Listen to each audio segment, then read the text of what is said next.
ស្វាមីភរិយា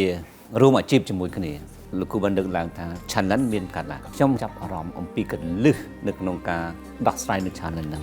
អាចថាសុំកលឹះបែបណាឲ្យវាចំតែម្ដងព្រោះខ្ញុំគិតថាចំពោះស្វាមីភរិយាដូចខ្ញុំក៏ធ្វើការជាមួយគ្នាដែរហើយខ្ញុំគិតថា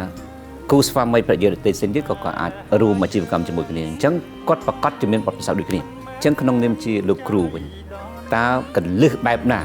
ដើម្បីយើងអាច overcome អា challenge មួយហ្នឹងបាទតែពិតនេះជារឿងសកលហើយជារឿងដែលកើតឡើងច្រើននៅគ្រប់ស្ទើរតែគ្រប់គ្រួសារដែលរកស៊ីហើយមានការចូលរួមគ្នាបីប្រពន្ធហ្នឹង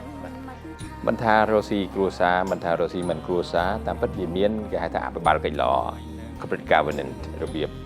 អញ្ចឹងនៅក្នុងក្រុមហ៊ុនត្រូវតែងតាំងរចនាសម្ព័ន្ធត្រូវចាត់តាំងរចនាសម្ព័ន្ធអ្នកណាគេជាប្រធានក្រុមហ៊ុនអញ្ចឹងក្នុងប្តីប្រពន្ធអ្នកណាគេជាប្រធានក្រុមហ៊ុនពិតប្រាកដមិនអាចទាំងពីរជាប្រធានក្រុមហ៊ុនទេកាលណាទៅទាំងពីរជាប្រធានក្រុមហ៊ុនប្រកាសជាមានបញ្ហាហើយអញ្ចឹងត្រូវតែទៅជែកគ្នាក្នុងចំណោម2នាក់ហ្នឹងនរណាគេជាមេពិតប្រាកដអញ្ចឹងមានមេបាទបន្តមក